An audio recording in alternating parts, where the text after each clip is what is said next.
এই যে গ্রেটার ত্রিপুরাল্যান্ড বিল গত 3 দিন আগে পাস হলো এডিসিতে, সেখানে ত্রিপুরা মতা দলের লোকেরা ছাড়াও উপস্থিত ছিল শাসক বিজেপি দলের প্রতিনিধিরা, নির্বাচিত প্রতিনিধিরা। কোনো প্রতিবাদ করেনি, মানে নীরব সমর্থক, যার জন্য বিনা বাধা এই গ্রেটার ত্রিপুরাল্যান্ড বিল এডিসিতে পাস হয়ে গেল। তো এই যে গ্রেটার ত্রিপুরাল্যান্ড, আপনারা জানেন ত্রিপুরা রাজ্য মিশ্র বসতি, বাঙালি জনজাতি এবং অন্যরা রয়েছে। এইখানে এডিসি ষষ্ঠ চক্রের আইনি প্রযোজ্য হতে পারে না, যার জন্য বাম আমলে সংবিধান সংশোধন করতে হয়েছে। তো এখন এই যে গ্রেটার ত্রিপুরাল্যান্ড কি উদ্দেশ্যে করা হচ্ছে?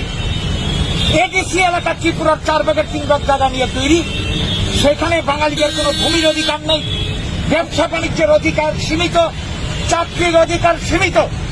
এখন ত্রিপুরা মতা নির্বাচিত হয়ে হুলিয়াজারি করেছে এডিসি এলাকাতে ট্রাইবেলরা বাদে অন্য আর কেউ ব্যবসা বাণিজ্য চাকরি বাকরি করতে পারবে না।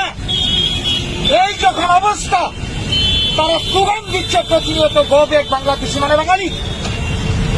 এই যখন পরিস্থিতি, সেইখানে এই গ্রেটার ত্রিপুরাল্যান্ড করে এদের যে উদ্দেশ্য, বড় উদ্দেশ্য ত্রিপুরার এডিসি এলাকাকে আরো সম্প্রসারিত করে গোটা এলাকাতে এডিসি কার্যকরী করবে। তাহলে আমরা যারা বিপদংশের জনগণ বাঙালিরা রয়েছে, অন্যরা রয়েছে, আমাদের অবস্থাটা কি দাঁড়াবে? এডিসি এলাকাতে বাঙালির ভূমির অধিকার নেই, সমস্ত অধিকার শেষ। গোটা রাজ্যে যখন গ্রেটার ত্রিপুরাল্যান্ড হবে, আমরা বাঁচব কি করে? কাজেই এটা অন্যায়, অযৌক্তিক দাবি। আমাদের বাঙালিকে ধ্বংস করার একটা গভীর ষড়যন্ত্রের চক্রান্ত। এই চক্রান্তে মদত জুগিয়ে চলেছে বর্তমান শাসক দল। এর আগে ত্রিপুরাতে যখন বামেরা ক্ষমতায় ছিল, এরা এই জনজাতি ভোট, ট্রাইবেল ভোট করাবার জন্য ক্ষমতার রাজনীতি করতে গিয়ে এডিসি তৈরি করেছিল, উগ্রপন্থীর আমদানি করেছিল। আজকে এটাই লাস্ট পরিণাম হচ্ছে গ্রেটার ত্রিপুরাল্যান্ড। এটা কোনো মতেই মানা যায় না।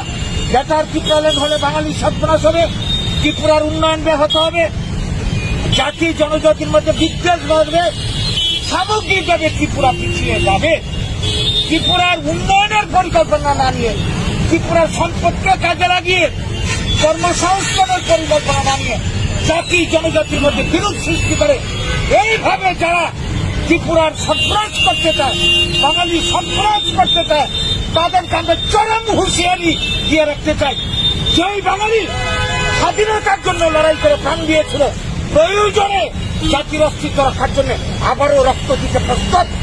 আমরা যা করতে হয় আমাদের অস্তিত্ব রক্ষার জন্য, আমরা শেষ পর্যন্ত তাই করতে বাধ্য হব। সেই দিকে যাতে আমাদেরকে ঠেলে দেওয়া না হয়, আমরা সবাইকে সাবধান করছি। এবং তাদেরকে যারা মদত পুজো করেছে, থেকে শুরু করে সিপিএম, কংগ্রেস, রাজনৈতিক স্বার্থে তাদেরকেও সাবধান করে দিতে চাই। বাঙালি যাচ্ছে, বাঙালি মার খেতে খেতে এখন বুঝতে পারছে তার পায়ের তলে মাটি নেই। কাজেই বাঙালিকে আর খেপালে ভবিষ্যৎ ভালো হবে না কারো। আমরা সবাইকে নিয়ে বাঁচতে চাই, সমান অধিকার নিয়ে জাতি থাকবো।